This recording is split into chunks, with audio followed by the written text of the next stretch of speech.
Mother is a video game series that saw its first title released in 1989 for Nintendo's Famicom system, the Japanese equivalent to America's Nintendo Entertainment System. It is a role-playing game that is unique due to it being set in a fictionalized parody of then-present-day America rather than a high fantasy or science fiction setting. Known for its wacky and whimsical nature, Mother often relies on absurdism in both its plot and art direction to simulate the imagination of a young child. That childlike sense of wonder, to many, is what makes the Mother series special and has driven it to become a cult classic that has inspired countless other games. While Mother is well respected in discussions of video games at large, there is an aspect of the games that I feel is largely overlooked: their soundtracks.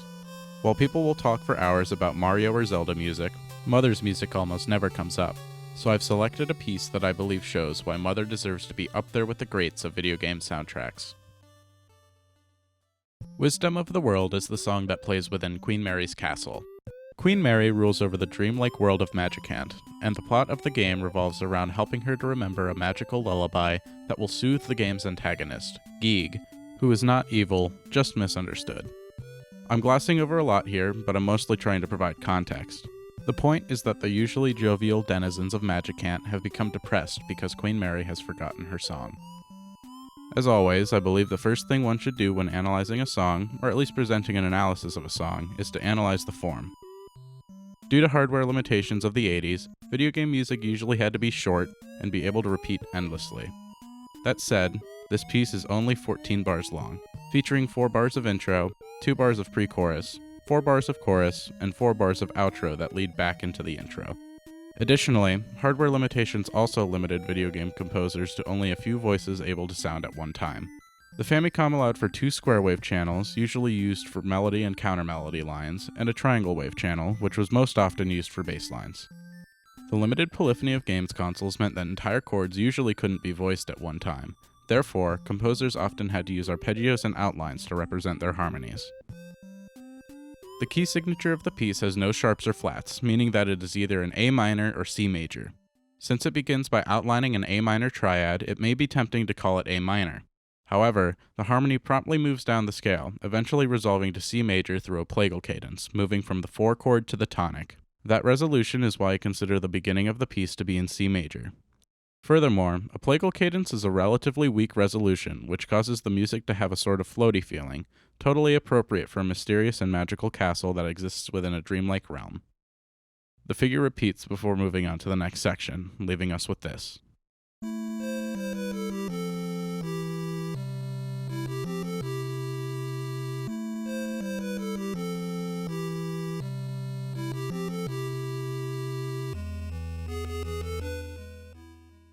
The pre-chorus catches the listener off guard by moving to what may appear at first to be a major 3 chord.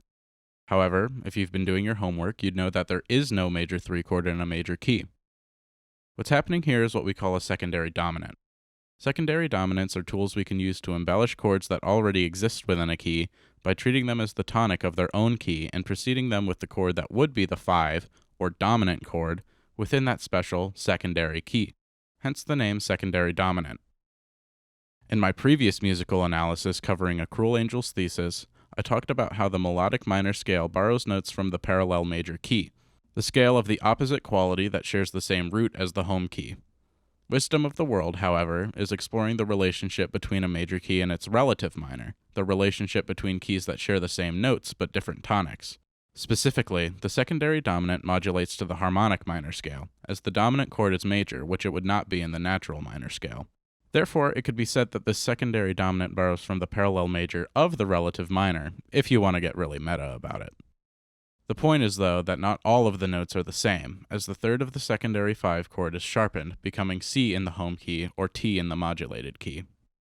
The secondary dominant, the dominant of the relative minor, offers an overwhelming sense of hope and triumph, making you feel as if you've overcome all of your trials and tribulations. This hopeful feeling doesn't stick around for long, though, as the secondary dominant resolves not to its tonic, the 6 of the home key, like we may expect, but instead to the 4, indicating that it is resolving deceptively. This deceptive resolution rips away that wistful feeling and brings the listener back to reality, as if snapping them out of a daydream.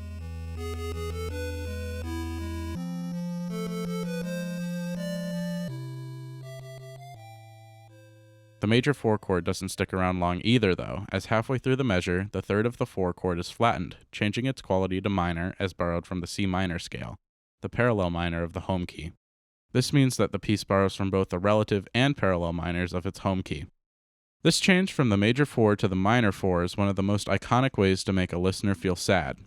It is for this reason that the minor 4 chord in a major key is known in many circles as the sad or melancholy chord because of its ability to convey those emotions. It carries a sense of longing and nostalgia that is just, as Charles Cornell puts it, the 4 chord flipped minor is just one of the most hauntingly beautiful sounds in music. There's something about it that just has this sentimental feeling that's always used in an emotional context, whether in film, video games, just music in general, any application, it always has a similar effect. Furthermore, the sharpened third of the secondary dominant and flattened third of the minor 4 chord are enharmonically the same note, but they sound very different due to the context in which they appear. On the very last beat before the chorus arrives, the C in the melody steps up to a D, which could be interpreted as the minor 4 chord turning into a diminished 2 chord, also borrowed from the parallel minor, in first inversion. Whether or not you perceive this as a harmonic tone, the introduction of a tritone interval serves to introduce a massive amount of tension to be resolved by the arrival of the chorus. Before we talk about that, though, I would like to say that the intention of the composer may have been for this chord to be a 2 half-diminished chord, featuring C somewhere in the upper voices to better anticipate the arrival of the chorus. However, due to the limited polyphony presented by hardware limitations, this is pure speculation on my part. The minor 4 and diminished 2 chords are both predominant, meaning that either way you slice it, the chorus is approached by plagal motion.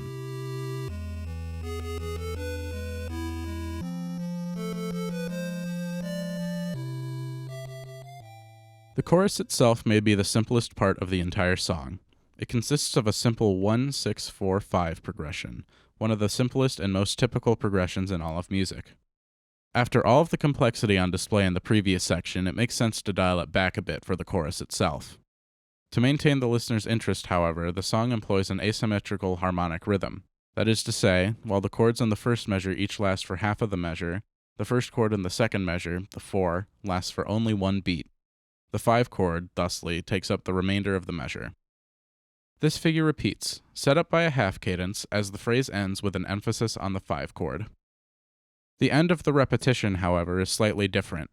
Rather than emphasizing the 5 chord, the melodic line anticipates a deceptive resolution which sets up the next phrase.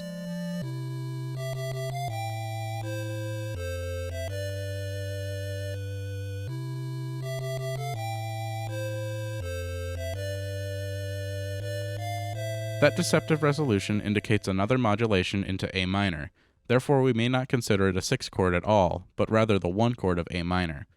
These chords that mark the transition from one key to another are referred to as pivot chords, as they allow us to pivot from the old key into the new one.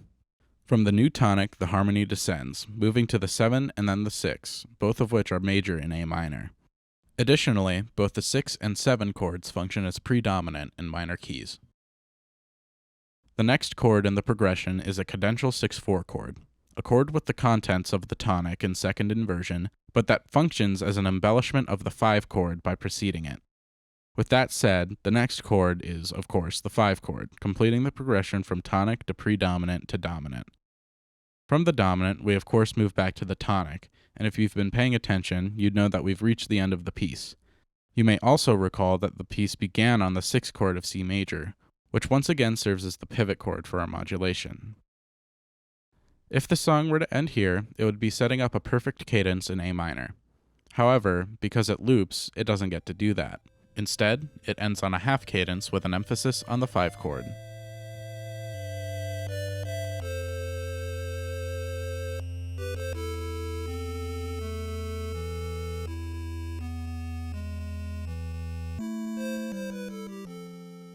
That 5 chord in A minor is the same chord that served as the secondary dominant all the way back in the pre-chorus. However, this time it carries a completely different emotional tone, once again due to the context in which it appears.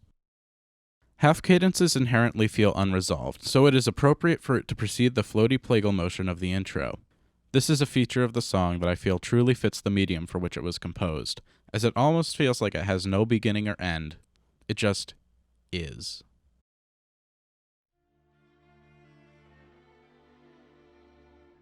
Despite being only 14 measures and about 40 seconds long, Wisdom of the World packs in an enormous amount of musical complexity, especially for the tools that it had to work with.